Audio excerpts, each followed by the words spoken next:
Nah, kemudian kita membahas asbab at-tayammum. Nah, sekarang sebab-sebabnya apa kita bertayamum? Di sini dikatakan ada 3 sebab, ya.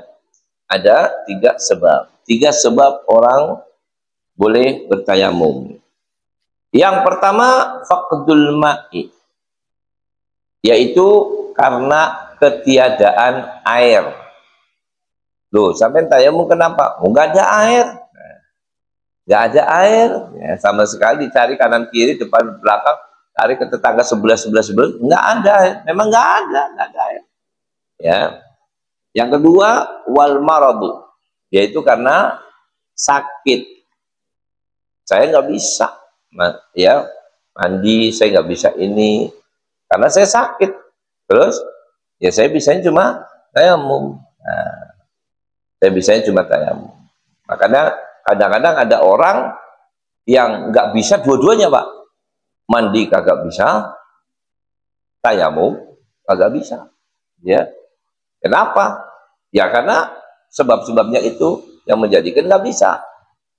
Orang di atas ranjang di rumah sakit, Pak, umpama gitu ya, kayak orang stroke atau gimana. Dia mau mandi nggak bisa. Mandi bagaimana caranya? Di sini selang, maluan selang, ya kan? Dalam kondisi seperti ini, nggak mungkin ini cabutin, nggak boleh. Saya nggak bisa berwudu, Pak. Saya nggak bisa mandi, Pak. Katanya begitu, karena kondisi saya seperti ini. Maka orang bilang, ya udah kalau gitu ganti tayamum, ya kan? Oh ya sudah, tayamumin aja. Persyaratan tayamum itu apa? Nah, nanti diantaranya persyaratan tayamum, tidak boleh bertayamum kalau Anda tidak suci. Nah, jadi orang tayamum itu harus kamu suci. Jadi enggak kencing ente ya bersih, berak ente bersih, najis semua bersih, baju ente bersih, sudah enggak ada najisnya saya nih, baru boleh tayamum.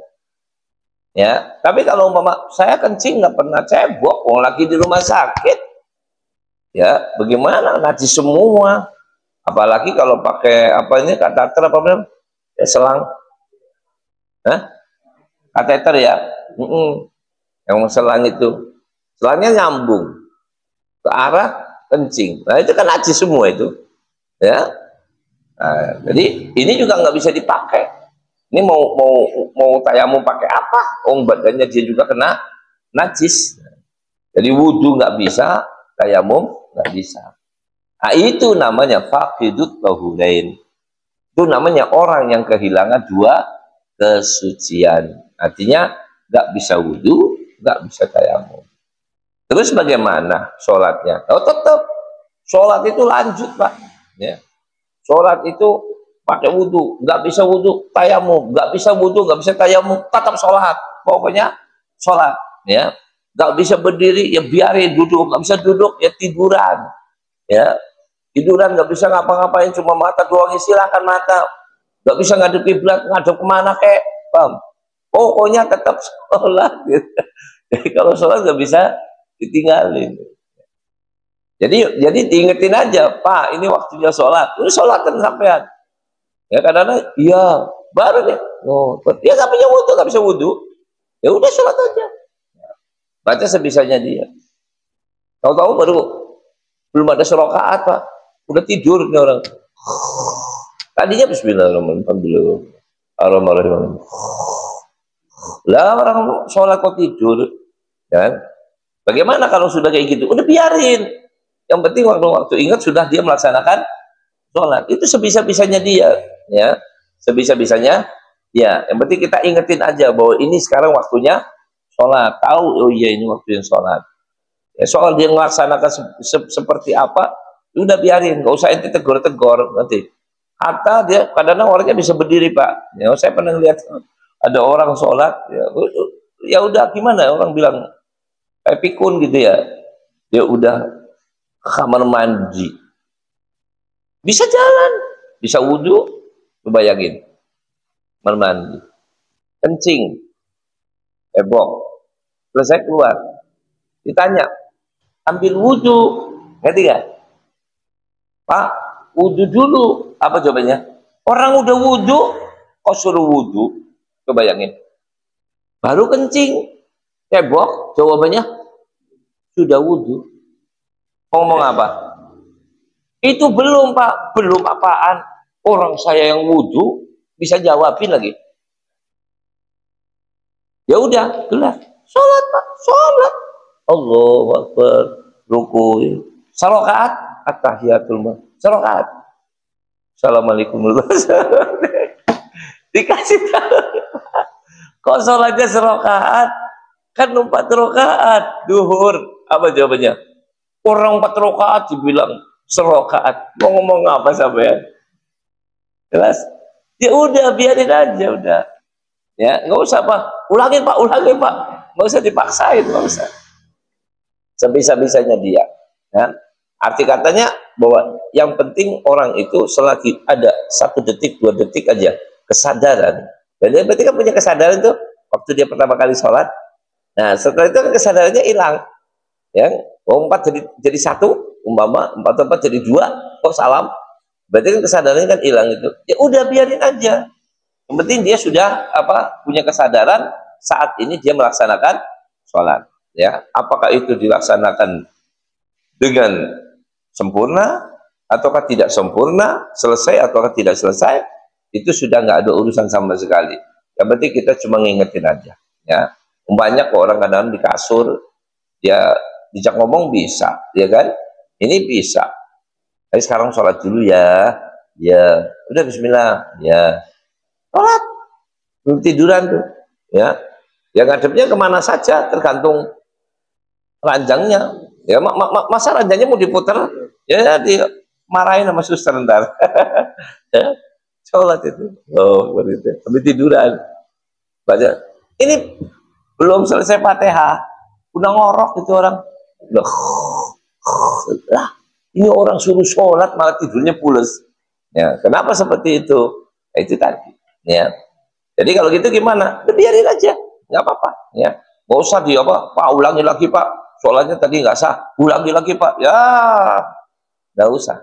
Ini kondisi orang seperti ini nih. Yang penting apa? Ingat pada saat itu ada sholat dan dia punya kemauan sholat dan dia sudah menjalankan sholat walaupun selesai atau tidak selesai, sempurna ataupun tidak sempurna. Ya, itu aja. Bahkan mungkin ada pernah lihat video, ada orang minas sholihin, orang soleh Pak, ya, orang soleh, ulama soleh, orang baik itu, diingetin sama anaknya di rumah sakit, bilang Pak, ini waktunya sholat. Iya. Kayak tiduran ya, dudukin saya, dudukin. Oh bayangin, dudukin, didudukin, duduk, dia bisa duduk, ya. Mau sholat ini, apa? Cuci tangan. Orang gak ada siapa-siapa di depannya. Dia cuci tangan, jadi ambil air, kan gini, terus kumur, dibuang. Gitu. Pikirannya apa? Kayak ilustrasi apa namanya ini? Khayalan. Jadi dia seakan ada orang yang nuangin, ya, diambil airnya, dia kumur-kumur sampai wudhunya disiram, digosok, gosok, begitu tangan jadi gosok, persis kayak orang yang wudhu pakai air beneran gitu, sampai selesai. So, pertanyaannya, wudhu apa itu menurut syariat? Ya kan? Ya kan nggak ada air ya. Ya mungkin orang lain akan mengatakan, oh ini orang wali ini, airnya segini. Ya nggak bisa, syariat itu nggak ada wali-walian. Mau wali nggak wali, wudhu ya wudhu air gitu, nggak ada air yang nggak ini gitu. Cuma itulah ya kadar kemampuan dia sebatas. Jadi kalau gitu gimana? Ya udah diemin aja, biarin aja, jalanin semampu-mampu dia, semengerti-ngertinya dia. Ya nggak usah kita yang menekankan berbagai macam. Makanya kalau sampai punya orang tua pikun atau apa ya, yang menjadi masalah gini, waktu kita ngecek ngomong biasa, normal, ngerti ya, ngecek ngomong enak, makan biasa, minum biasa, jalan biasa, giliran sholat luar biasa. Iya, giliran sholat 2 rakaat udah salam. Ya, ini istilah kata nggak bener lah gitu. Tapi itu kemampuan dia. Ya udah, nggak usah ente apa namanya itu paksakan dia suruh ngulangin, suruh balik lagi, suruh ini dianggap itu tadi nggak sah, enggak. Ya, itu sebatas kemampuan dia saja. Ya, bukan kemampuan kita. Jadi kita cuma ngingetin aja, Pak, sholat. Oh iya, ya udah. Nanti kadang tanya, Pak, sholat, Bapak belum sholat. Udah, tadi saya udah sholat. Ya udah diem kau. Dia sudah bilang sholat, ya udah. Kok ente yang ngatur gitu? Ngerti? Kita coba ngingetin doang. Nah kalau dia sudah bilang sholat, ya sudah. Mau ngomong apa? Ya, nah, itu kan karena kegangguan pola pikir daripada orang tersebut. Ya, dan jangan dipaksain, jangan. Nah di sini sebab-sebabnya orang bertayamum, salah satunya tadi tidak adanya air, yang kedua karena sakit. Ya, yang ketiga wal ihtijaju ilaihi li'atshin hayawanin muhtaramin, yaitu yang ketiga disebabkan karena dibutuhkan untuk minum, ya, minum binatang yang terhormat, untuk minum. Jadi kalau umpama saya punya air nih satu apa, ya galon begitu ya, ember, bener, artinya nggak banyak. Ini kalau saya buat wudhu bisa, tapi saya punya kucing, juga punya yang binatang, punya orang atau saya bisa buat minum. Kalau saya pakai buat wudhu, minumnya pakai apa? Paham ya? Dibutuhkan untuk minum.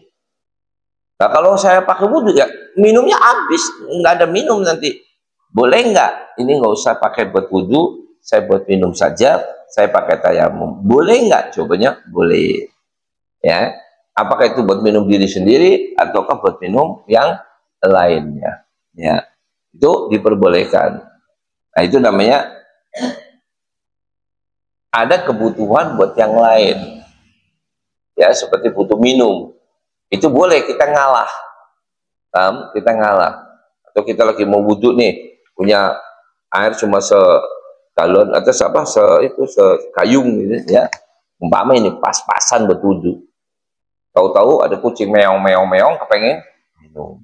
Atau ada orang lewat gitu, Pak, saya mau minta airnya, Pak, mau minum. Boleh nggak? Boleh, kasihkan dia aja. Terus saya wudhu pakai apa? Uang airnya cuma ini doang. Tayamum. Tayamum, Pak.